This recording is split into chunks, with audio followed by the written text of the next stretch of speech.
생존 우선순위 서바이벌 프라이어리티 2025년 6월 16일자를 진행하겠습니다. 바벨 구조는 좌경화와 우경화를 표현해 봤습니다. 오늘 편집 내용입니다. 한국 경제, 일본 경제와의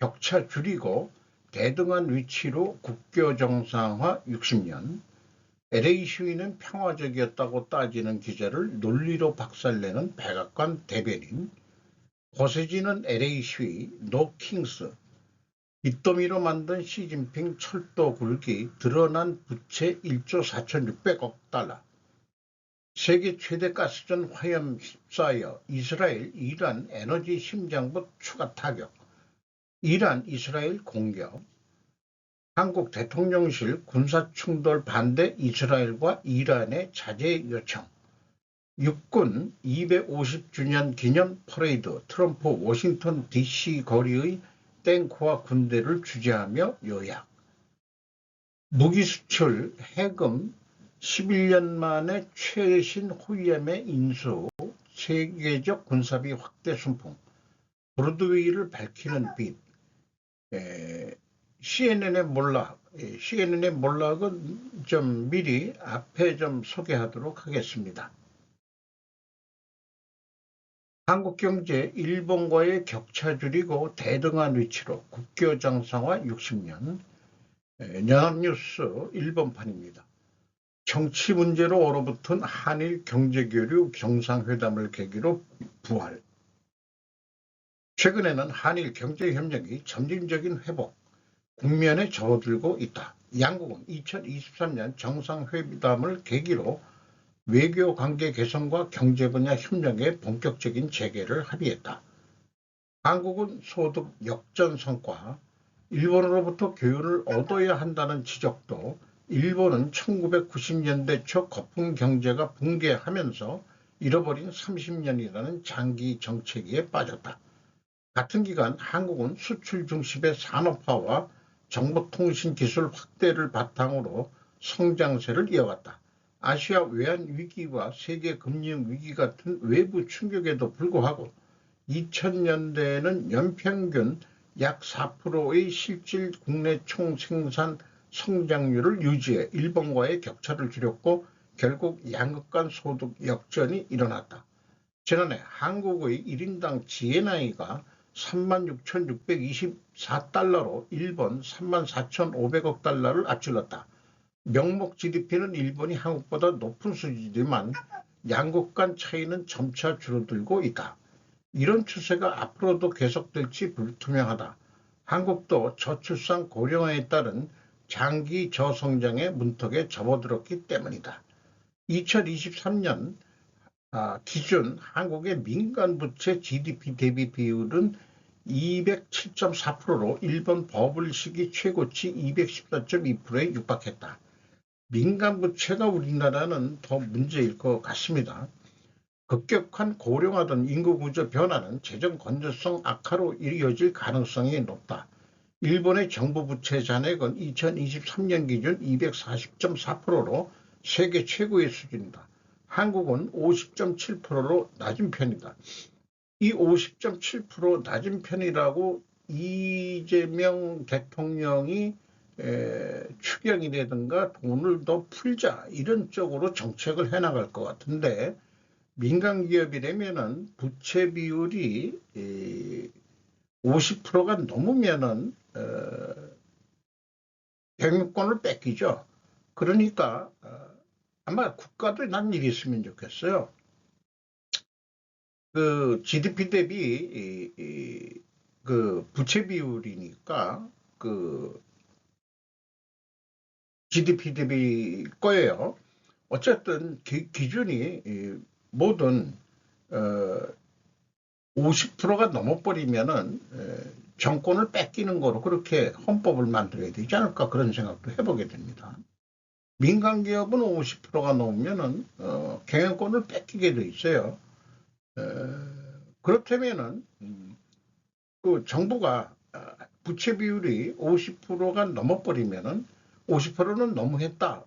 일본만 하더라도 240점 몇 프로나 되는데 그럼 좋다. 똑 잡아서 75% 내지 또 100%로 잡아가지고 그것을 넘어버리면은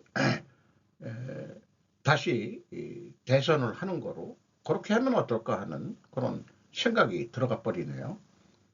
하나는 보고서에서 나라의 연구 성세는 선택의 결과이다 이렇게 얘기를 했고, 일본의 과거 교훈을 얻어 우리 경제 수준에 비해 그 혁신적이고 창조적으로 파괴를 해서 경제 회복이 가능할 것이다 이렇게 하는 보고서가 얘기를 했답니다.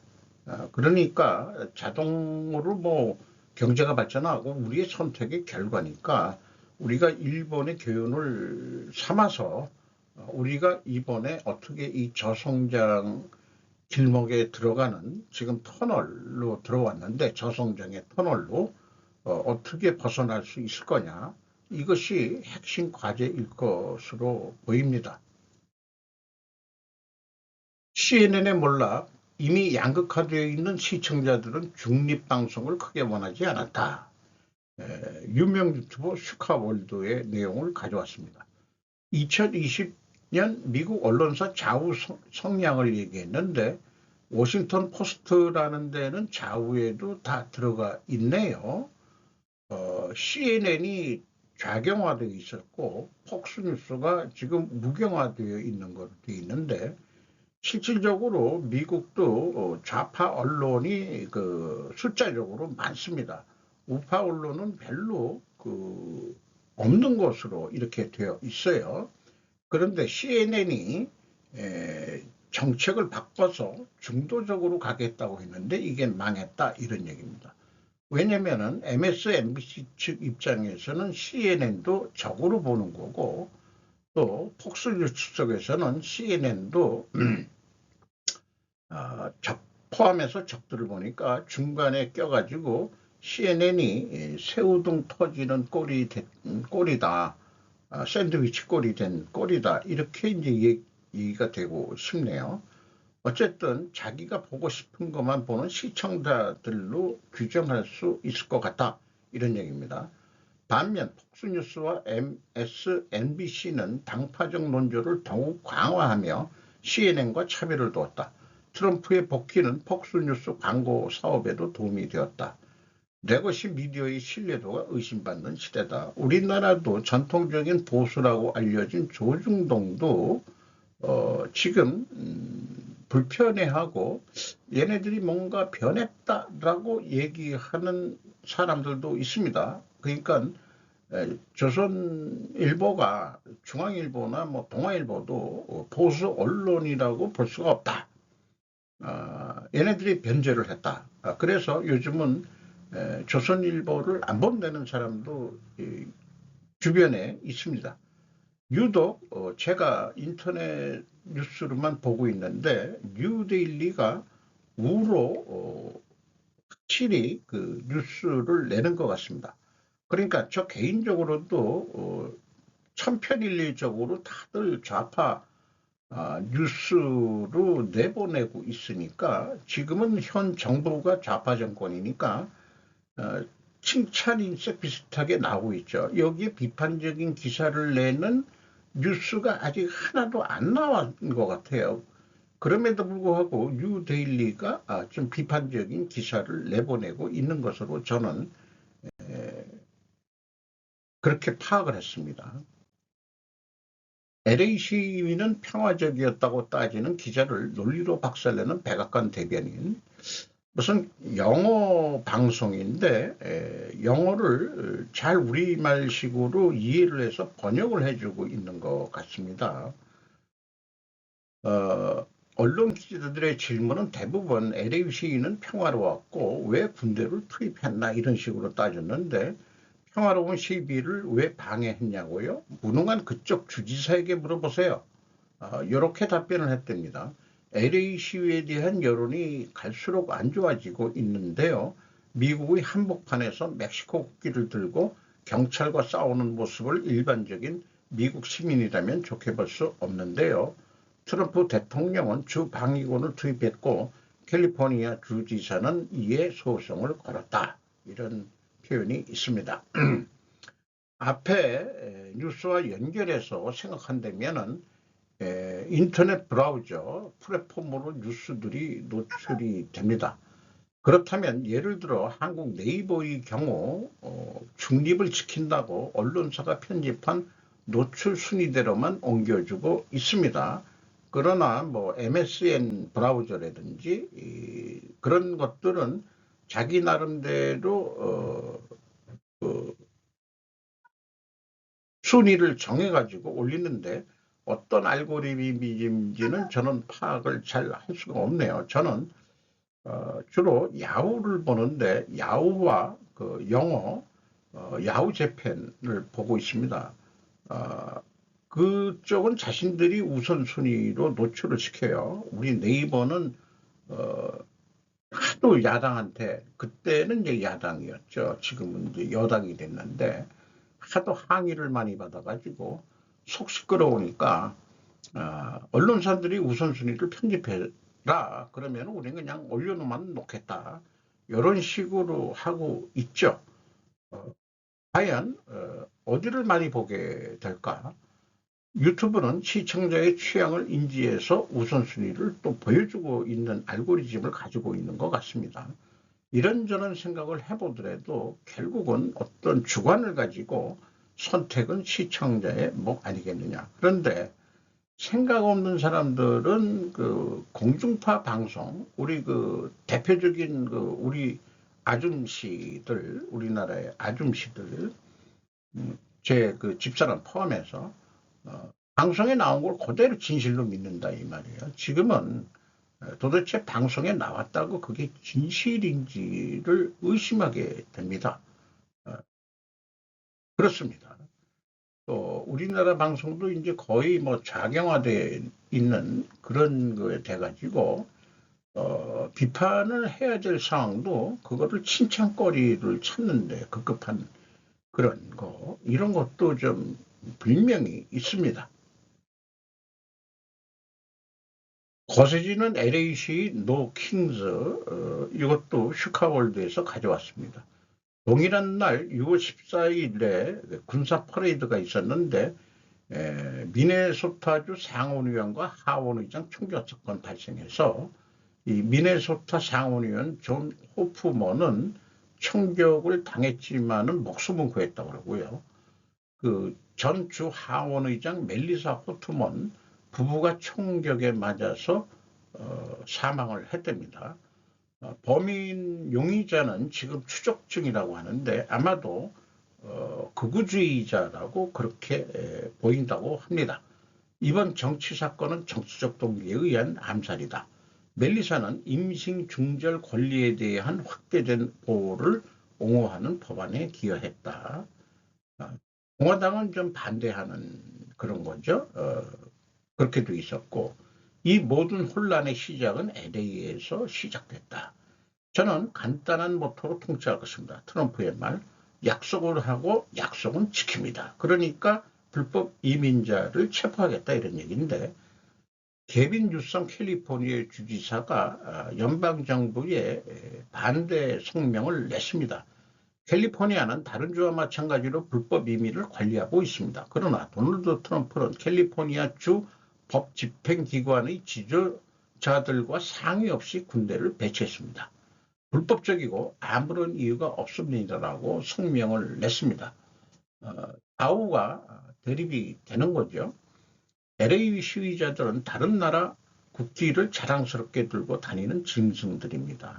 멕시코 국기를 들고 시위를 하는 그런 사진이 같이 병행해서 소개를 했고요. LA 시위대의 멕시코 국기는 미국 내에서도 논란을 촉발시켰다. 그래서 보수층에서는 이 반미주의의 상징으로 이번 LA 시위를 그렇게 좀 인식을 하고 있는 것 같다. 이런 얘기가 되겠습니다. 누가 먼저 강행을 했느냐, 예를 들어서 우리나라 5.18이면은 시민이 먼저 폭력을 썼냐 아니면은 군대가 폭력을 먼저 썼냐. 우리나라는 국계 믿고 있고 그다음에 고정관념화된 것은 평화로운 시위를 군대가 갑자기 와가지고 사람을 죽이기 시작했다고 시작을 했던 거로 기억을 하고 있습니다.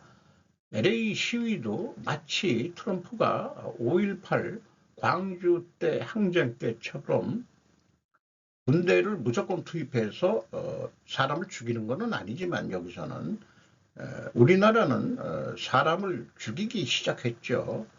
총칼로 해가지고 뭐 약을 먹였다 그런 소리도 수십 년 전에 들었었고 뭐 이렇게 되는데 뭐가 진실인지는 저도 솔직히 잘 모르겠습니다. 어쨌든 평화로운 시위를 그 트럼프 왕이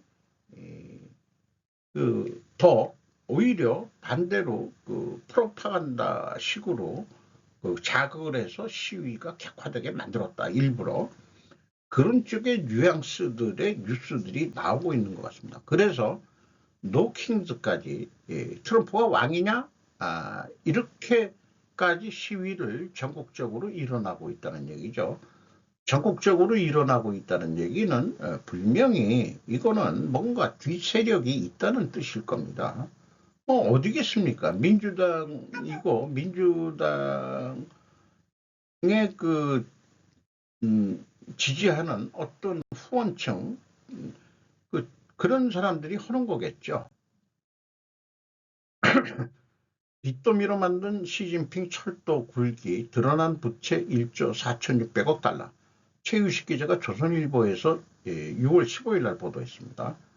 28개 중 26개 도시 지하철 대규모 적자, 부채 810조 원의 생존위기 처해, 시진핑 역정 고속철 부채도 1170조 원, 묻지마 건설로 26개역 운영 중단해서 갈대가 무성해지는 운영하지 않는 철도역 사진을 소개를 하고 있습니다. 지난 10여 년 사이 우후죽순처럼 드러난 중국 도시 지하철이 지방 재정을 집어삼키는 거대한 블랙홀이 됐다는 중국 내 보도가 쏟아집니다. 중국은 전국 555개 도시가 지하철을 운영 중이지만 이 중 1km당 일일 이용객 수 1만 명을 넘어 수요가 충분한 곳은 베이징과 상하이 등 7, 8곳에 불과하다. 부동산 믿고 마구잡이 건설을 했었다. 주하이 트램, 노면전차 1호선, 상하이 장장 트램 1호선처럼 적자를 감당하지 못해 아예 운행을 중단하는 곳도 있다. 고속철 부채 파산한 홍다의 2배다. 재정 압박에 공무원 월급까지 깎았다. 그런데 지하철을 왜 많이 쳤느냐? 만약에 핵전쟁이 일어난다면 중국 인민들을 보호하려고 그 지하로 숨기기 위해서 진 거다. 또 이렇게 얘기하는 정치적인 논리가 속에는 숨어 있을 수도 있지 않을까 하는 그런 뜬금없는 또 생각을 해보게 되네요. 세계 최대 가스전 화염 휩싸여 이스라엘, 이란 에너지 심장부 추가 타격. 6월 15일 날 김경훈 기자가 서울경제에서 보도했습니다. 이스라엘이 13일 새벽부터 이란 전역에 대한 대규모 공습을 감행해 양국 간 긴장이 극도로 고조되고 있다. 이스라엘군은 40시간 넘게 이란의 핵시설과 군사시설 150여 곳을 연속 공격하고 있다고 발표했다. 이번 공습에서 가장 주목받은 것은 이란 남부 사우스 파르스 가스전에 대한 공격이다. 이란 방관형 타스 통신에 따르면 이스라엘 드론이 세계 최대 천연가스전 중 하나인 사우르파스르 가스전 14구역 중 한 곳을 타격해 대규모 폭발과 화재가 발생했다. 이란의 핵심 에너지 인프라에 대한 직접 공격으로 해당 구간의 가스 생산이 일시 중단되는 상황이 벌어졌다. 핵시설에 대한 공격도 계속되고 있다. 이란 국영 매체는 이스라엘군이 중부 나탄즈 우라늄 농축시설을 추가로 공격했다고 보도했다. 자, 앞에도 얘기했 속에 편집을 한 내용이지만은 이란이 핵 포기를 안 한다면은 또 미군을 건드린다면은 당신들의 나라는 없어질 거라고 그렇게 파악을 했으니까 아마 미군을 통해서든 이스라엘을 통해서든 핵 포기하지 않는 한 강한 그 공격이 예상이 된다고 할 수 있겠습니다. 이스라엘이 이것은 그 방어돔으로 막고 있는 그런 상황을 표현했습니다. 실패한 것들은 좀 터지긴 하지만은 대부분 방어하는 데 성공은 했다. 이런 쪽에 또 뉴스들이 있죠. 이란 이스라엘 공격, 네타냐후 총리실은 의도적으로 총리 아들의 결혼식을 유출했다. 총리실은 의도적으로 네타냐후가 다음 주 아들의 결혼식 참석을 위해 가족여행을 계획 중이라는 사실을 흘렸다. 모사드 국장은 워싱턴에서 제6차 핵 협상에 참석한다고 말했다. 이것도 허구였다. 그러나 미국은 이 작전을 알고 있었다. 충분히 일어날 수 있는 일이라고 트럼프는 표현을 했답니다. 공격 하루 전에 이스라엘 국방장관 테헤란을 불태워 버리겠다라고 얘기를 했고 이란 최고 지도자 하메네이가 전쟁을 선포했답니다. 한편 미국 국무장관은 이란에게 미국을 절대 공격하면 안 된다고 경고. 이렇게 하메네이는 전쟁이다 이렇게 얘기했지만은 또 이란 측에서는 이스라엘이 공격을 안 한다면 자기네들도 또 공격을 안 하겠다라는 말도 또 이미 한 수 꺾고 들어간 거로 그렇게 지금 보입니다. 여기 나와 있듯이 이미 계획된 다음 공격은 훨씬 더 잔혹할 것입니다. 라고 트럼프는 얘기했습니다. 한국 대통령실 군사충돌 반대 이스라엘과 이란의 자제 요청. 두 군데 다 자제 요청을 했다는데 한국 대통령이 이재명 대통령의 주요 7개국 정상회의 참석을 앞두고 군사충돌을 계속하는 이스라엘과 이란에 대해 자제를 당부했다. 우리는 반대 입장이며 모든 당사자의 자제를 요구하고 있다며 그런 입장을 바탕으로 G7에도 임하고 싶다고 말했다. 한국 외교부는 13일 내놓은 논평에서 이스라엘 군의 이란 공격으로 중동 정세가 더 긴박해질 우려가 커지고 있는 데 대해 심각한 우려를 표명했다. 외교적인 수사에 불과한 거죠.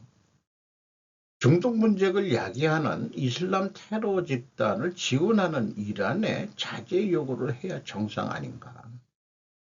마치 북한의 입장을 보는 것 같은 느낌이 들어옵니다. 이번 대통령실의 그 얘기는. 물론 일본의 이시바 총리도 이스라엘을 비판했다고 그러고 유럽도 좌경화가 많이 돼 있기 때문에 이스라엘에 반하는 그런 입장의 뉴스들이 많이 있을 텐데요. 그러나 이슬람도 수니파와 시아파가 나뉘어져 있기 때문에 우리가 사우디 같은 수니파의 이 수장 국가 이런 데와 마찬가지로 수니파 쪽은 우리가 정치 경제적으로 유대를 강화하더라도 시아파 이란 이런 쪽은 반대. 또 핵 있고 북한하고 이란하고 끈끈한 관계니까 우리는 반대해야 되는데 반대가 아니고 자제해라고 그랬다고 하면은 북한의 입장을 보는 것 같다 이 말이에요. 참 뭐라고 얘기를 아직 좀 진단이라기보다 견해가 이러면 안 될 텐데 앞날이 좀 걱정이 됩니다. 이스라엘 대사 이란 핵개발 저지 때까지 공격 계속 작전은 바로 끝나는 게 아니다. 데일리 뉴스 코엔 주일 대사가 목적은 단 하나 이란의 핵 위협을 제거하는 것이다. 이어 작전은 바로 끝나는 것이 아니라고 강조했다는 것이 일본 뉴스에서도 또 나오고 있습니다. 육군 250주년 기념 퍼레이드 트럼프 워싱턴 DC 거리에 탱크와 군대를 주재하며 여야. 이 6월 14일 행사가 트럼프 대통령의 생일이 어떻게 똑같이 우연히 육군 창설일하고 똑같아가지고 워싱턴에서 퍼레이드를 벌였다 그런 얘기예요. 그런데 이거를 가지고 워싱턴 DC를 제외한 전국에서 노킹스 시위가 발생했다라는 것도 보도를 하고 있습니다. 트럼프가 왕이냐? 이런 식으로 61년에 그 군사 퍼레이드가 있었는데 이번에는 그 퍼레이드가 이 권위주의 국가에서 하는 것처럼 뭐 웅장하고 그런 거는 아니고 제가 봐서는 사진을 보면 조촐하게 그냥 이루어진 것 같습니다. 뭐 물론 그것도 돈이 듭니다만은 군대 역사 그 옛날 이 독립전쟁 당시에 군복도 입고 나와서 그 행진을 했고 2차 대전 때 군복을 입고서 이렇게 행진하는 그런 모습도 보도를 했습니다. 어쨌든 그 표현이 자신을 독재자로 낙인 찍는 시위를 벌였다 하는 식으로 좌파적 표현을 하고 있습니다. 군사 퍼레이드를 벌이는 게 독재자냐? 참 얘네들도 참 한국 수준, 언론은 한국 수준만큼이나 아주 직물적인 그런 표현들이 나오고 있네요. 무기 수출 해금 11년 만에 최신 호위함에 인수, 세계적 군사비 확대 순풍, 다치미치 겐타, 센간 마이니치, 센간 주간인가? 월간인가? 에코노미스트, 이 일본에서 DSEI 재팬 2025년 5월 21일에서 23일 사흘간 마쿠하리 메셋 지바시에서 열렸는데 여기에 참가국들은 미국, 호주, 인도, 한국, 필리핀, 싱가포르와 같은 인도 태평양의 5강국 외 영국, 독일, 우크라이나도 참가, 일본 기업업체, 단체, 자위대 포함해서 170과 40%를 차지했다. 170군데가 참석을 했다 그러네요. 독일 업체와 수주 경쟁을 벌이고 있다. 자위대의 호위함 몸부림 개량형이라고 그랬는데 이게 뭐 영어식 이름은 잘 모르겠습니다. 이게 독일하고 지금 경쟁 중이다. 독일은 어디하고 독일은 어떤 회사냐면은 독일 철강기계 대기업 티센그루프의 군함자회사 티센그루프 마린 시스템즈 TKMS라고 여기하고 미쓰비시 중공업하고 일본 호위함 수주를 위해서 지금 경쟁하고 있다. 이렇게 소개를 하고 있네요.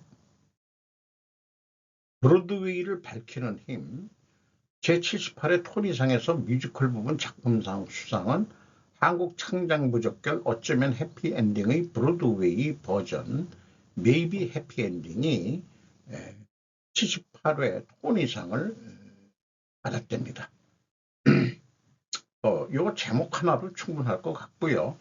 요즘 영화 산업이 잘 안 되고 있는데 브로드웨이의 연극이나 뭐 이런 공연들이 잘 되고 있다. 그리고 2030 관객이 무려 78.1%나 압도적으로 많다. 이렇게 얘기를 하고 있습니다. 평균 나이가 어려지고 있는데 브로드웨이 상승 원인은 뭐냐?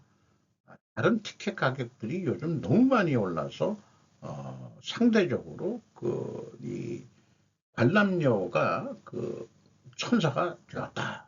그래가지고 젊은 애들이 조금 더 돈을 써서 영화보다는 직접 현장에서 볼 수 있는 뮤지컬이나 연극 이런 거를 보는 거로 잘 나가고 있는데 문제는